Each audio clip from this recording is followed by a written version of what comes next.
Bom dia a todos, queridos e queridas, companheiros e companheiras de jornada rumo à luz, rumo à ascensão espiritual e planetária. Tudo bem com vocês, meus queridos, minhas queridas? Então, hoje é terça-feira, dia 24 de outubro de 2023, e nós vamos juntos novamente dar continuidade à nossa jornada de cura da criança interior, através dos ensinamentos de Um Curso em Milagres. Como vocês podem ver, graças a Deus, depois de passar um dia inteiro viajando, né? Eu estou de volta à minha casa, ao meu bate-escritório, né? A nossa bate-tarefa aqui de fazer o vídeo diário de vocês, né? Vocês podem estar achando assim, como assim um dia viajando, um dia inteiro viajando? Porque como o fuso horário lá era adiantado, então eu ganhei 6 horas quando eu cheguei no Brasil, tá? Mas eu cheguei em casa assim bastante cansada, tá bom? Começamos o nosso vídeo com a leitura do texto O que é o mundo real? O que é o mundo real? O mundo real é um símbolo como o resto do que a percepção oferece, mas representa o oposto daquilo que fizeste. Isso é a minha gata. O teu mundo é visto através dos olhos do medo e traz à tua mente os testemunhos do terror.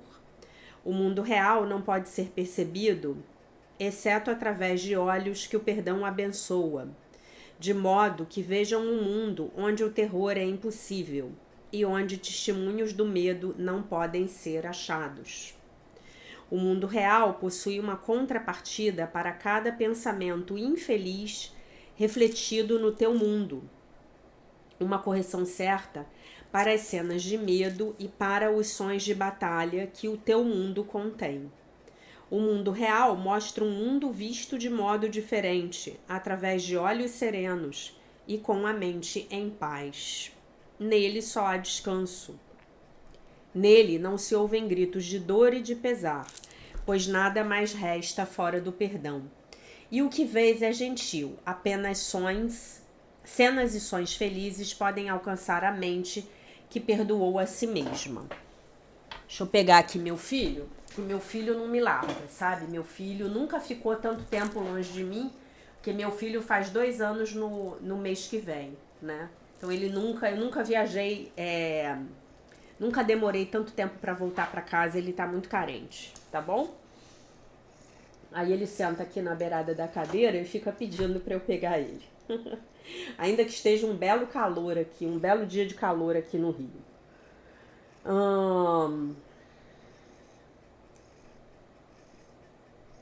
Que necessidade tem essa mente de pensamentos de morte, ataque e assassinato? O que pode perceber ao seu redor, senão a segurança, o amor e a alegria? O que pode existir que escolhesse condenar e o que quereria julgar desfavoravelmente? O mundo que ela vê surge de uma mente em paz consigo mesma. Não há perigos à espreita em nada do que é visto por ela, pois é benigna e só contempla a benignidade. O mundo real é o símbolo de que o sonho do pecado e da culpa terminou e o Filho de Deus não está mais dormindo. Seus olhos despertos percebem o reflexo seguro do amor de seu Pai, a promessa certa de que foi redimido. O mundo real significa o fim do tempo, pois percebê-lo faz com que o tempo não tenha nenhum propósito. O Espírito Santo não tem necessidade de tempo, uma vez que esse já tenha servido ao seu propósito. Agora ele só espera por aquele único instante a mais, para que Deus dê o seu passo final e o tempo desapareça, levando consigo a percepção e deixando... só um minuto. E deixando apenas a verdade para ser ela mesma.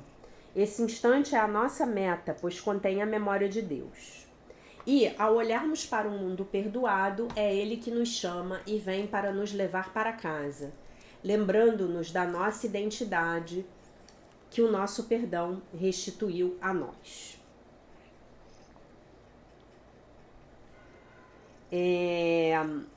Passamos para a leitura da lição do dia, que é a lição 297. O perdão é a única dádiva que eu dou. O perdão é a única dádiva que eu dou. O perdão é a única dádiva que eu dou porque é a única dádiva que quero. E tudo que eu dou, dou a mim mesmo. Essa é a fórmula simples da salvação. E eu que quero ser salvo, quero torná-la minha, para que seja o modo como vivo em um mundo que precisa de salvação, e que será salvo na medida em que eu aceitar a expiação para mim mesmo. Pai, como são certos os teus caminhos, como é seguro o resultado final, e com que fidelidade cada passo em direção à minha salvação já foi estabelecido e cumprido pela tua graça. Graças te são dadas por tuas dádivas eternas, e eu agradeço a ti pela minha identidade. Muito bem. O perdão é a única dádiva que eu dou. Já vamos comentar da prática da lição com a criança interior, mas antes eu vou ler o texto do dia 297, do livro da Marianne Williamson, A Year of Miracles, Daily Devotions and Reflections, texto do dia 297, cujo título é Que as minhas palavras possam emergir do silêncio da minha alma. Que as minhas palavras possam emergir do silêncio da minha alma. Se eu falo com a minha boca, os outros irão me escutar com os seus ouvidos. Mas apenas se eu falo a partir do meu coração, os outros irão me escutar com os seus corações. Hoje, que as minhas palavras possam emergir de algum lugar mais profundo do que o meu intelecto, e nunca da raiva ou da defensividade. Que as minhas palavras possam emergir do silêncio da minha alma. As palavras têm o poder de curar ou de ferir. Eu dedico as minhas palavras ao poder curativo, curador, ao poder curador do amor. Que eu possa me tornar um curador da palavra falada. Ai, gente, esse é o meu pedido para minha vida, sabe? Que eu possa curar vocês com as coisas que eu falo, as coisas que eu leio, os textos que eu traduzo aqui para vocês. Neste humilde e tosco canal crístico chamado Alquimia dos Milagres. Que eu possa então me tornar um curador da palavra falada. Ai, amei isso, lindo. A oração. Querido Deus, que possa o seu Espírito estar sobre mim quando eu falar, infundindo as minhas palavras com a energia do amor. Que as minhas palavras possam transmitir o seu poder e apenas o seu poder. Amém. Muito bem, meus amores, muito bem. Então hoje nós temos uma lição que diz assim: o perdão é a única dádiva que eu dou. O perdão é a única dádiva que eu dou porque o perdão é a única dádiva que eu quero, né? E nós dizemos assim, perdoarei e verei isso de forma diferente, né?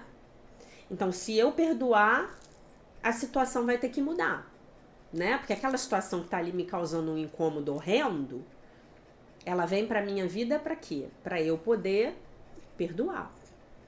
Pra eu poder perceber aquilo com os olhos do amor, com os olhos do perdão, com os olhos da consciência crística. Não é mesmo? Não é? Muito bem. Eu acho... Deixa eu ver um negócio aqui. Deixa eu ver um negócio aqui se eu consigo...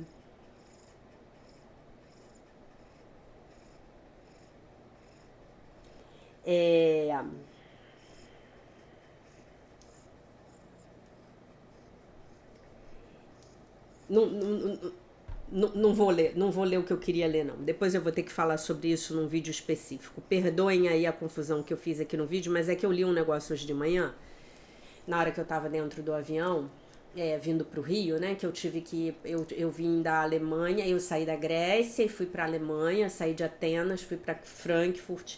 Cheguei em Frankfurt, o voo de Frankfurt pro Brasil era pra São Paulo, então eu tive que parar em São Paulo, pegar um avião de São Paulo pro Rio. né? E aí eu tava lendo um livro mais cedo e eu queria fazer um comentário com vocês, mas eu acho que eu vou fugir do tema porque é uma coisa assim que vai dar muito pano pra manga. Antes da gente comentar a prática com a criança interior, dessa lição, o perdão é a única dádiva que eu dou, né? Porque o que Jesus nos ensina no curso? Ele nos diz que o perdão é a chave para eu parar de sofrer, não é mesmo? Não é?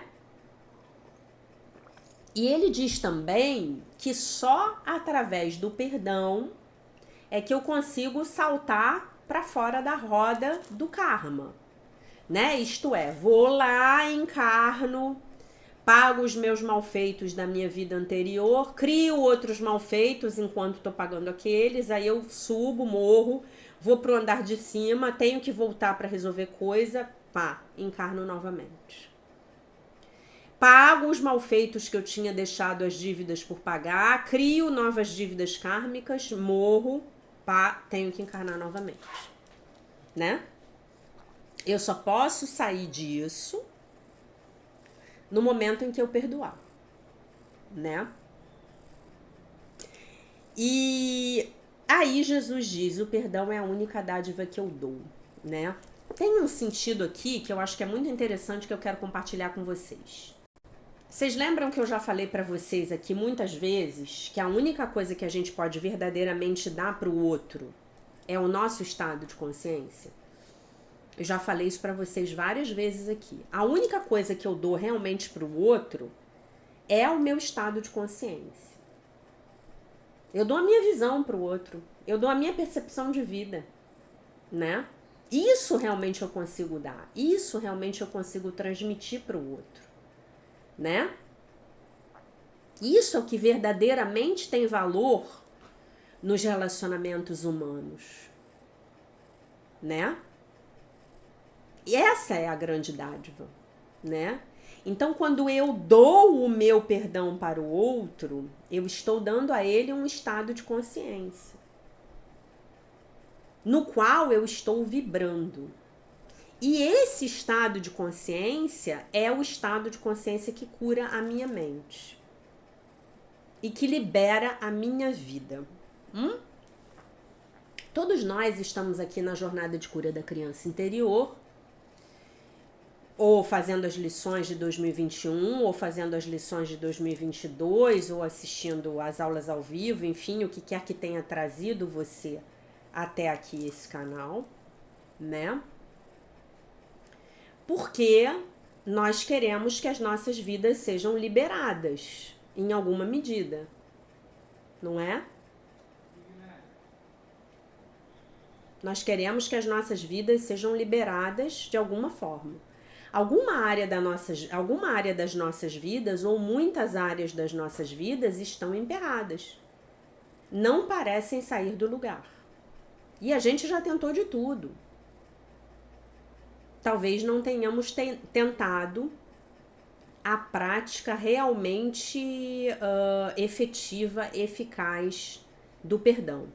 E aí a gente vem para a jornada de cura da criança interior, porque se você está aqui vendo esse vídeo, você está na jornada, eu suponho. E a gente entende que existe uma parte da nossa psique que ficou congelada lá no nosso passado, nas nossas dores e traumas e nos nossos traumas de infância, nas feridas emocionais que nós estamos trabalhando, a rejeição, o abandono, a humilhação, a traição. E essa que a gente fecha o mês agora, que é a injustiça, que mês que vem a gente vai começar a falar da cura e da criança maravilha e etc, né? Como nós tínhamos nos proposto no início do ano. Inclusive, se vocês... eu acho que eu falei pouco dessa ferida da injustiça. Se vocês quiserem mandar comentários para me ajudar a desenvolver o tema, pode me ajudar, tá? Lembrando que, do ponto de vista kármico, não existem injustiças, né? E lembrando que, do ponto de vista espiritual, algo que pode nos parecer muito injusto pode ser exatamente o catalisador para aquele crescimento espiritual que nós precisamos nas nossas vidas e com o qual nós nos comprometemos antes de encarnar, E era essa a frase que eu ia ler para vocês e agora eu vou ter que ler, né? Porque agora ela entrou no. Eu tive a deixa, né? Então, é, os eventos que fazem com que nós cresçamos espiritualmente são os catalisadores, né? Esses catalisadores frequentemente aparecem em nossas vidas como experiências muito difíceis. E muitas pessoas que estudam a espiritualidade se referem a esse processo como a queima do karma. E é exatamente essa ideia sobre a qual nós estamos falando. É um livro do David Wilcock, tá? Depois a gente fala mais dele. Tô terminando. Um livro monstruoso. Deve estar faltando 10 páginas aí para eu terminar. Vou ver se eu consigo terminar hoje, tá? Então, Jesus vem e fala pra gente: o perdão é a única dádiva que eu dou. Quando eu alcançar dentro de mim essa frequência vibracional chamada perdão, que talvez seja aí uma frequência vibracional chamada compaixão, né? Nossa, eu vou sair distribuindo essa frequência vibracional, eu já sou a compaixão ambulante, né? O que eu quero dizer para vocês aqui, e me veio um pouco na cabeça a ideia de que a gente está enfrentando, começou essa guerra, né? Trágica aí no Oriente Médio, e mais uma vez palestinos e judeus se colocam de forma antagônica, né? E aí eu vou fazer uma pergunta para vocês. Imagine que você hoje é um judeu e que você tá lá no meio do conflito, né? Não vou trazer o exemplo aqui para o Brasil, porque de uma forma geral não caberia, né? Mas imagina que você tá lá no meio desse conflito lá em Israel, né? A gente sabe que as pessoas do bem não estão nesse conflito. A gente sabe que isso tá acontecendo, né? Entre facções aí, digamos assim, né? Que isso está sendo criado, melhor dizendo, esse conflito está sendo criado por uma facção criminosa, né? Mas tudo bem. Mas imagine que você tá lá, você vive lá naquelas terras e você tem uma dificuldade com um palestino. Ou que você é um palestino que vive lá naquelas terras e que você tem uma dificuldade com o povo judeu. Eu vou contar uma coisa para vocês. Se isso não for resolvido na sua vida, grandes chances há de que na próxima vida você venha do outro lado. O que você quer dizer com isso, Jaque? Eu quero dizer que se você tem ódio de judeus, na próxima vida você vem judeu. Se você tem ódio de palestinos, na próxima vida você vem palestino. Porque é assim que a lei do karma funciona. E aí vejam que interessante. Você hoje tem uma série de crenças a respeito do que é um judeu ou do que é um palestino. E essas crenças, elas fazem parte do seu HD. Quando você passar para o plano espiritual, essas crenças elas vão com você. E quando você reencarnar, essas crenças vão voltar com você. Então, aquilo que num determinado momento era o ódio em relação ao outro, na nova encarnação se torna um ódio inconsciente em relação a você mesmo. Entendeu? Entenderam o que eu tô falando? Eu vou tentar ser mais clara. Então, olha só. Vamos supor que eu odeie os judeus. Odeio. Não posso ver um judeu na minha frente que eu tenho ódio. Então, as minhas crenças sobre os judeus são horríveis. Os judeus mataram Jesus Cristo, os judeus são ladrões, os judeus roubam o dinheiro dos outros, os judeus têm que morrer. Aí eu morro. com essas crenças. Mas na outra vida, devido às leis do karma, ação e reação, eu nasço numa família judia. E aí essas crenças estão todas dentro de mim.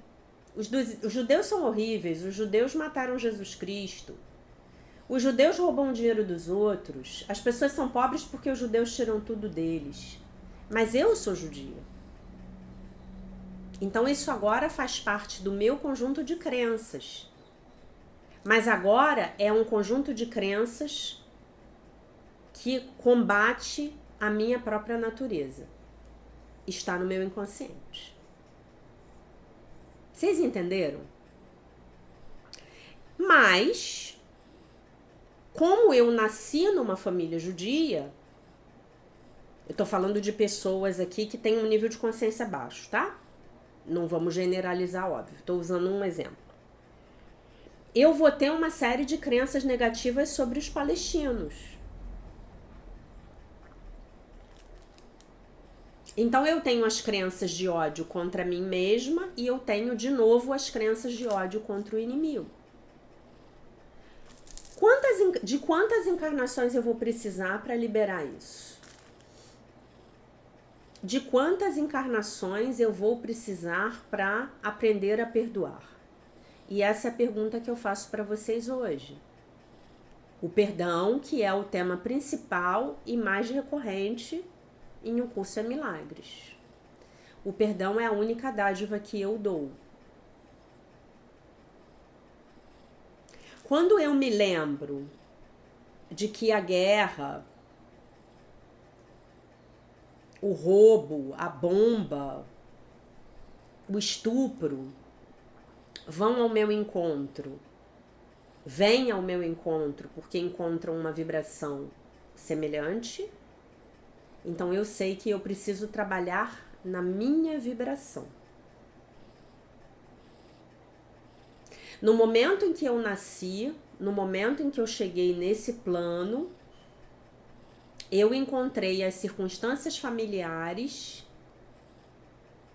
que iriam me prover com toda essa carga positiva e negativa, ônus e bônus, para que eu pudesse então crescer espiritualmente. Né? Então, se hoje você, por um acaso, se vira adulto, tendo crenças contra determinados grupos,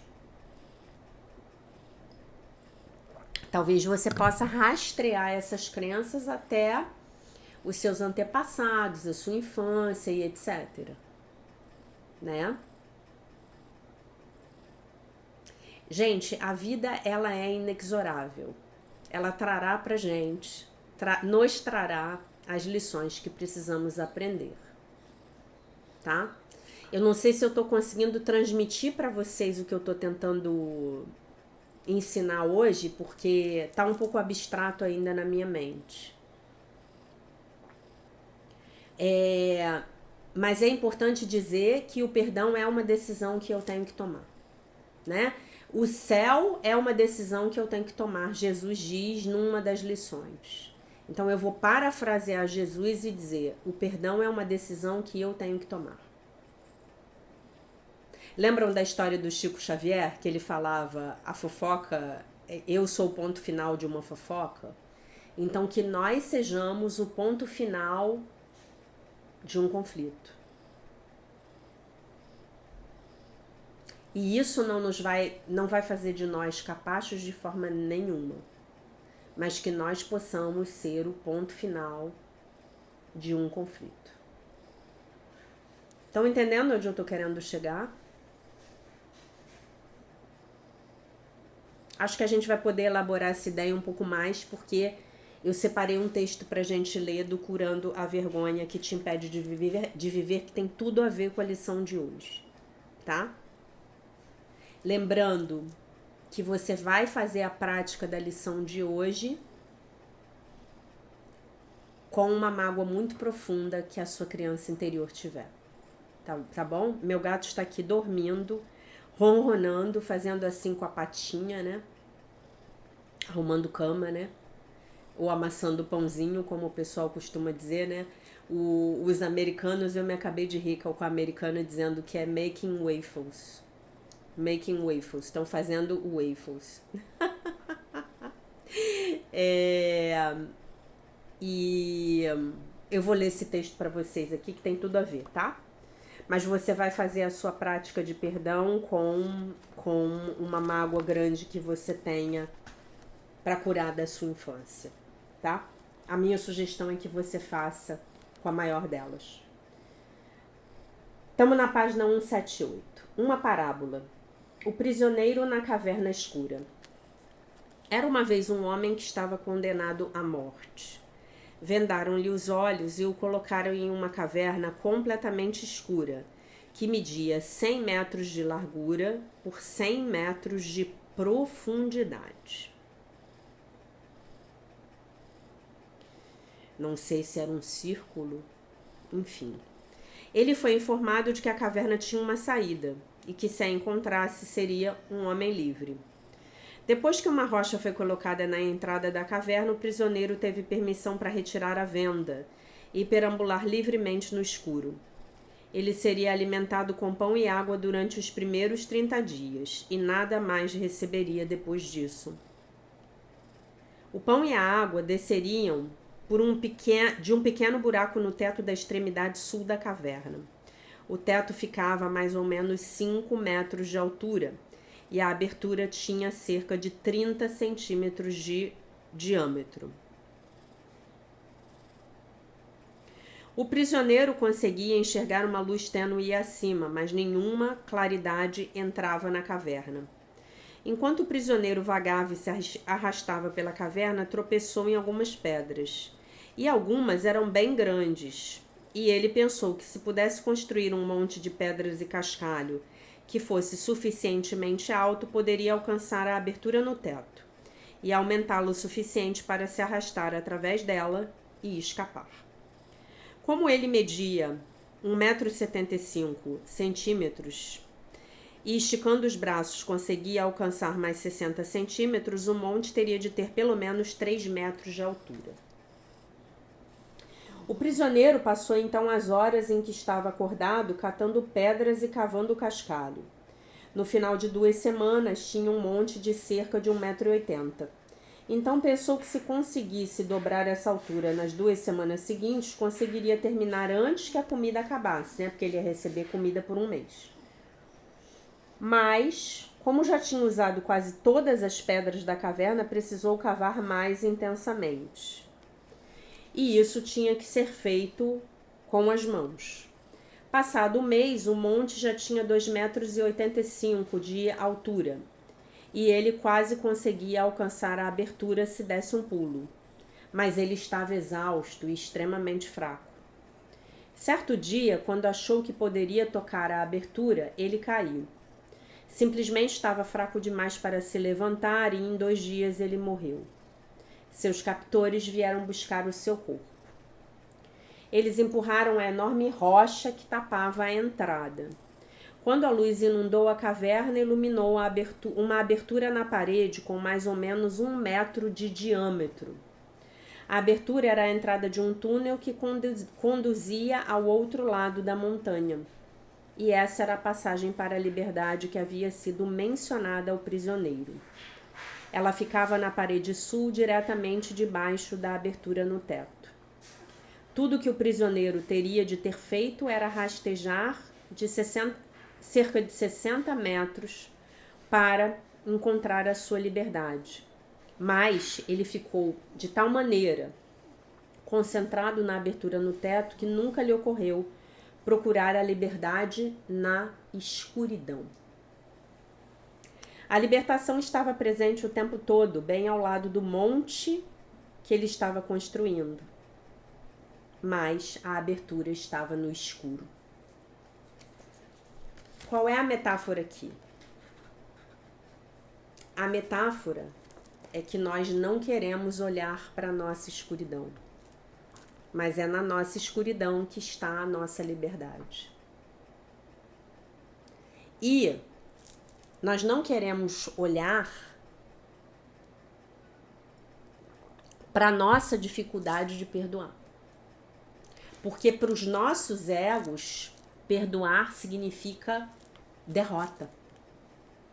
Significa, de alguma maneira, dizer que o outro tem razão. Não é o caso, uma coisa não tem nada a ver com a outra, mas é assim que o ego enxerga. Ok? E tem uma outra coisa que me chamou a atenção nesse texto. O perdão tá aqui para nós. Mas, no nosso egocentrismo, nós não o consideramos como uma possibilidade de cura.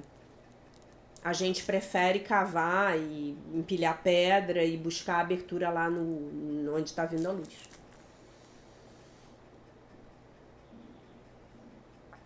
Claro que nós não, já estamos aqui no dia 297. Gente, até o final da semana a gente chega na lição 300. Olha isso. Eu reclamo do coração fechado do outro, mas eu não quero abrir o meu coração para o outro. E abrir o meu coração para o outro não significa que eu precise conviver com ele.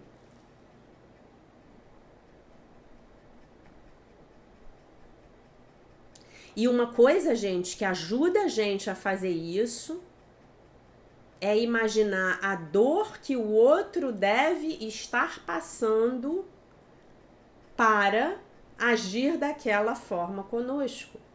Ou para ter agido daquela forma conosco. Ou, falando em outras palavras, a ignorância, no sentido de ignorar, a ignorância espiritual, especialmente, na qual o outro vive para não querer mudar. O outro quer que o outro mude. Nós queremos que o outro mude. Nós não queremos mudar. Mas mudar é a melhor coisa possível. Porque mudar está nas minhas mãos. Mudar o outro nunca esteve e jamais estará nas minhas mãos. Certo? Concordam comigo?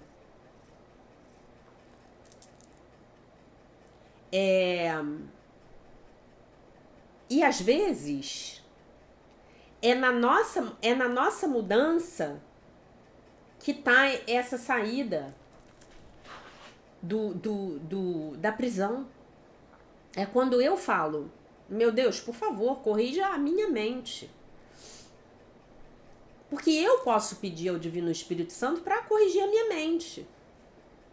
Mas eu não posso pedir ao Divino Espírito Santo para corrigir a mente do meu marido. Eu não posso. Eu até posso, mas ele não vai me atender. Porque ele respeita o livre-arbítrio do meu marido de querer permanecer com a mente dele do jeito que é. Ah, não, Jaque, mas você não está entendendo. O meu marido, ele é completamente tridimensional. Sim, pode ser. Mas é um direito dele, permanecer na tridimensionalidade.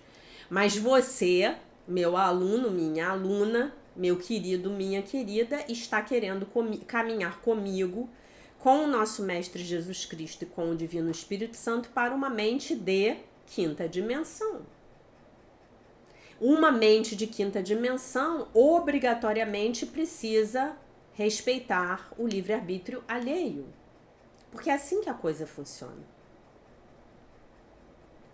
Não tem outro jeito. Ok? Não tem outro jeito. É uma lei. Eu tenho que respeitar o livre-arbítrio do outro.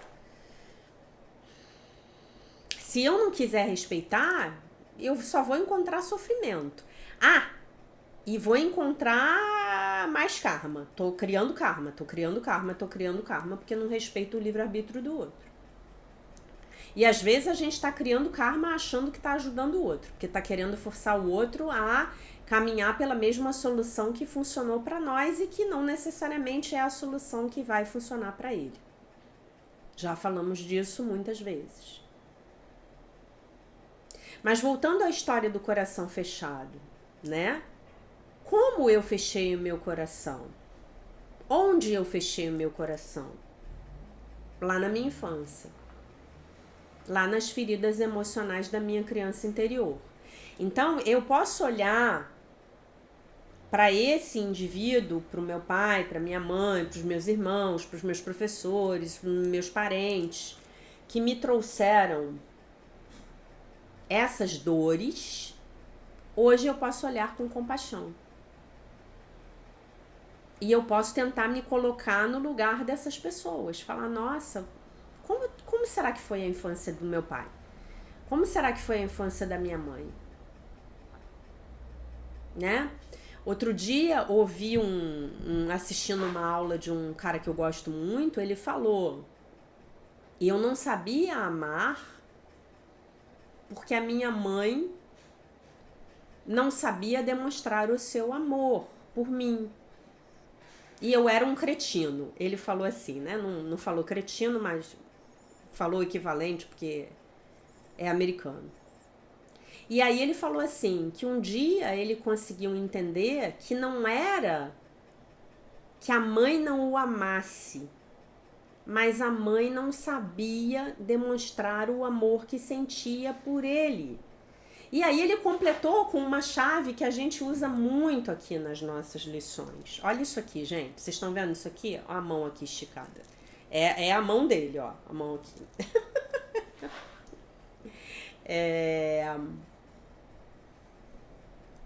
O que eu ia falar? Me perdi aqui.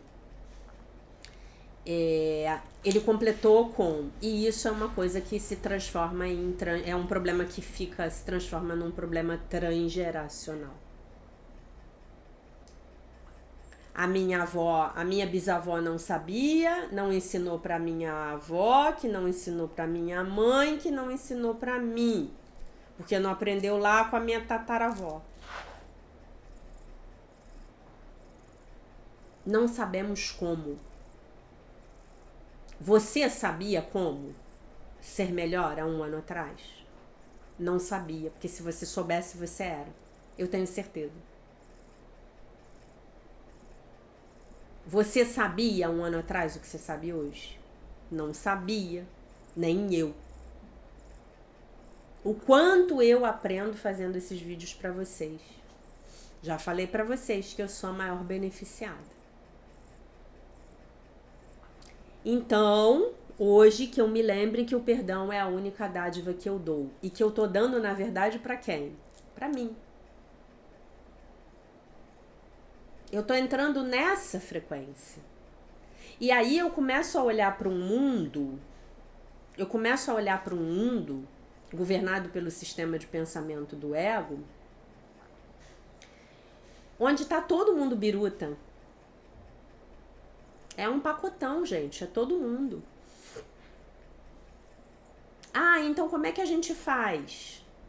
Você que tem que ser a mudança. Você que tem que ser a pessoa que vai agir diferente, né? Eu, por causa do meu pé, eu pedi, para voltar para casa, eu pedi assistência especial nos aeroportos, né? Porque as distâncias são muito grandes. E aí, quando eu cheguei em Frankfurt, saí de Atenas para chegar em Frankfurt, né? Foi a minha primeira parada. E aí o avião, o voo atrasou 1 hora. E a minha conexão era muito curta. E aí eu tinha pedido a cadeira de rodas, né? E aí um moço me levou lá para um lugar e me botou lá sentadinha lá. E eu fiquei esperando pelo outro. Ele falou que o outro ia vir para me ajudar. Aí eu fiquei lá esperando e chegou o outro. Aí o outro... Olha só que loucura, né? Ele é funcionário do aeroporto, ele é pago para fazer essa atividade, entre outras, né? Apoiar as pessoas que estão com dificuldades de locomoção, né? E foi a minha sorte ter pedido a cadeira de rodas, porque do contrário eu teria perdido o meu voo para o Brasil, não teria dado tempo. E aí ele virou para mim e falou assim, com toda a grosseria, ele virou para mim e falou assim, por que a senhora está tão atrasada? Aí eu virei para ele e falei, porque o meu voo decolou com 1 hora de atraso. Aí Ele foi me fazendo grosserias, não vou aqui entrar em detalhes, contar, enfim, vocês iam morrer de rir, mas enfim. Ele foi me fazendo grosserias até ele me deixar no portão de embarque. Mas eu tava tão calma, eu tava tão zen, que na hora que ele me deixou no portão de embarque, eu virei pra ele, botei a mão assim no meu coração e falei assim: Senhor, muito obrigada. Mas muito obrigada mesmo. E dei um sorriso. O homem desmontou. Ele estava agindo comigo como se eu fosse culpada por estar com uma limitação, precisando da ajuda dele, que recebe um salário para fazer aquilo, entre outras coisas. Vocês acham que essa pessoa ela tá no juízo perfeito dela? Tá completamente no ego. Então por que eu tô contando isso para vocês? Porque o objetivo do curso não é mudar o mundo, é mudar você. É mudar a sua mente, porque talvez hoje, eu não sei, eu tenha feito a diferença na vida daquele homem. Talvez ele possa ter pensado: nossa, eu fui tão grosseiro com essa moça e ela me respondeu com tanta educação. Talvez amanhã ele não seja grosseiro com a próxima pessoa que ele vai empurrar lá pelo aeroporto de Frankfurt. Por sinal, o aeroporto imenso, tinha que subir elevador, descer elevador, pegar uma esteira lá. Ele me levou lá pelos atalhos, passou comigo no controle de passaporte, muito mais rápido. Eu consegui entrar dentro do avião, deviam ter 10 pessoas entrando na minha frente. Eu teria perdido o voo se eu não tivesse pedido a assistência, com certeza. Mas eu me conectei com o Divino Espírito Santo e ele falou: peça a assistência. Aí cheguei aqui no Brasil, veio a assistência e já é outra coisa, né? Se você já tá no Brasil, aí conversa, brinca, ri. Não, vou levar a senhora. O homem levou 2 mulheres ao mesmo tempo, levou eu, a outra mulher. Já bati papo com a mulher. E o homem já contou a vida dele pra gente. A gente já contou a vida da gente pra ele. Aí já demos gorjeta pra ele já ficou feliz. Aí cheguei aqui no Galeão, isso lá em Guarulhos. Cheguei aqui no Galeão, aí já vem o outro, me trata super bem, me perguntou pra onde eu tinha ido. Falei que tava na Grécia, eu queria muito conhecer a Grécia, é muito bonito, a senhora pode me mostrar as fotos. Já mostrei as fotos pro homem, já fiquei amiga do homem, o homem já me deixou no lugar pra eu pegar o Uber. Esse é o Brasil, gente. Então, da próxima vez que você for falar mal do Brasil, lembre-se disso. O grande poder do cidadão brasileiro é o seu próprio coração. E nós não precisamos de poder nenhum além desse, tá bom? Então lembre-se, hoje você vai praticar o perdão como sendo a única dádiva que você dá, porque é a única dádiva que você quer receber. Como dar e receber são uma coisa só, você vai praticar o perdão. E você vai lembrar que o perdão é a saída da caverna. E a caverna é a sua sentença de morte. Tá? Então você vai praticar o perdão com aquela sua grande mágoa de infância. Reze e fale assim: meu Divino Espírito Santo, por favor, perdoe através de mim.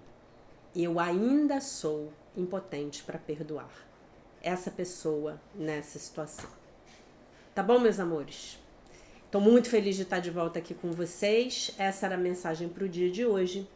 Deixo vocês com a paz de nosso Senhor Jesus Cristo. Com um beijo imenso. E se Deus quiser, nós nos vemos novamente amanhã.